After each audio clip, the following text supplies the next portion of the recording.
Oh, dear Lord. Wow. Oh, my Lord. Wow.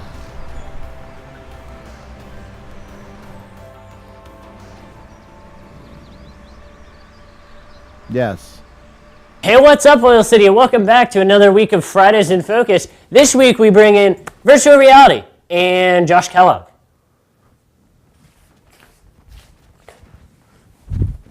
Boy, that's my chair. That's not your chair. You sit there.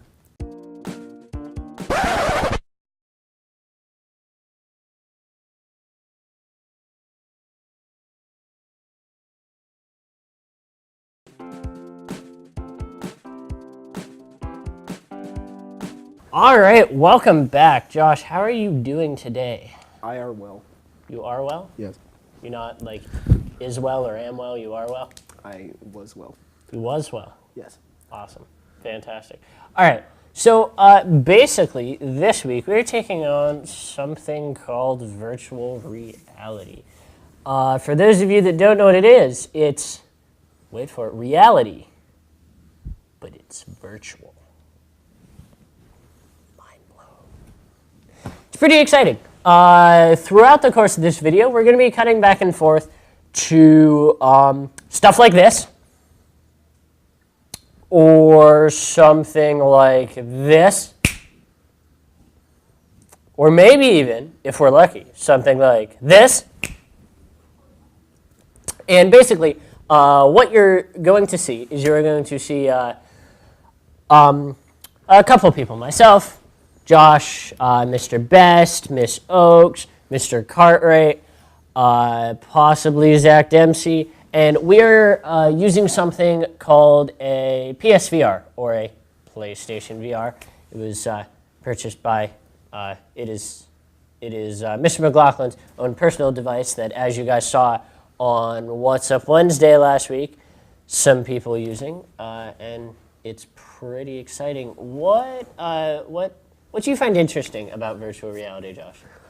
I find it interesting that it's basically motion capture controls, but you strap some goggles to your face, so the screen's a lot closer. And I don't know, it's kind of like, I really like the Wii, so it's kind of like the same dude. Like the original Wii or like the new Wii? The Wii. Like the If Wii. I meant the Wii U, I would say the Wii U. Okay, well, I'm sorry. A lot of people I know just like combine the two. It's the Wii. But anyway. Yes. Well, so it's basically like doing that and doing that. So my life sucks. So being able to take me and put me into a better life, that's good. It's very good.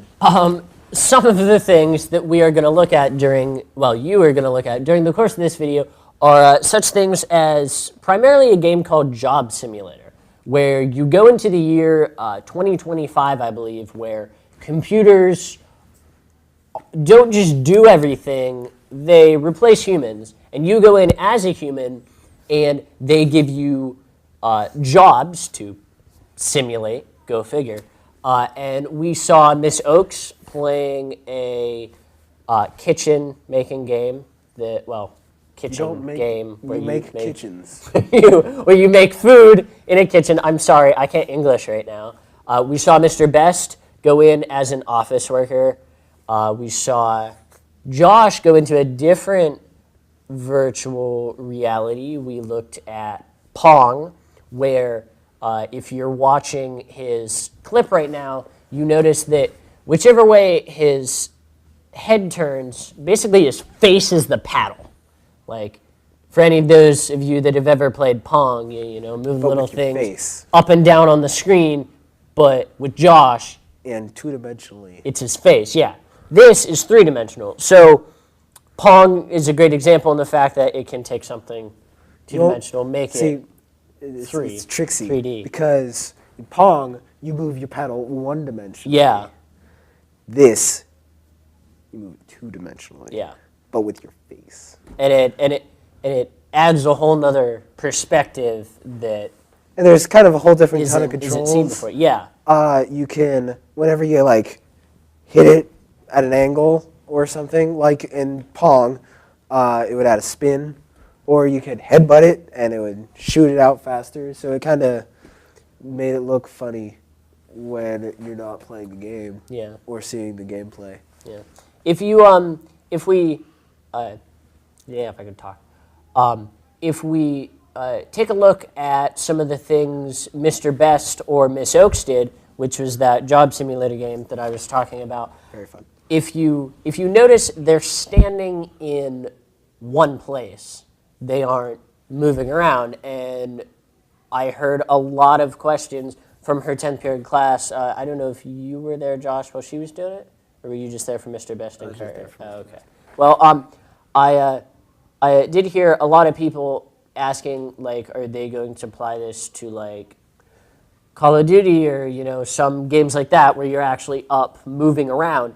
And the problem with that is it isn't wireless. You know, you can't have a whole world to walk around in. It's not like the holodeck on the Enterprise from Star Trek where the simulation moves so that you can't tell that you're still in the room.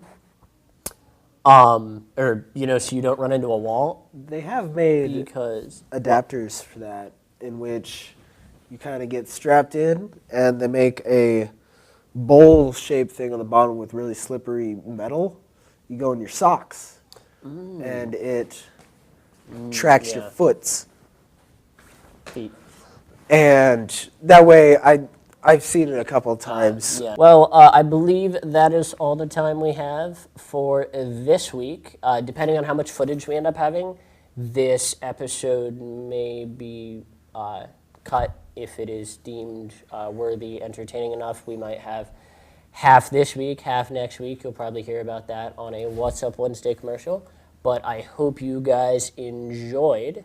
If you would like to see more of the footage, you can, you know, contact me, see what we can do about that. It was a very exciting thing to do. Yes. Playing with that ball was Yes. super exciting. Josh spent more time playing with this ball that floats in front of you, and you can smack it with the controller, like in the like waiting area to pick which game you want. the menu. Yeah, he spent more time playing with that than actually playing the game. But I do have to admit, I did the was a same fun thing the ball. first time I went in. It is It quite was fun. a fun ball. Yes. But as I said, I hope you guys enjoyed. It was a lot of fun doing this. We'll see what the future of both virtual reality and Fridays in Focus brings for the next couple of weeks. And with that being said, remember, Oil City, stay focused.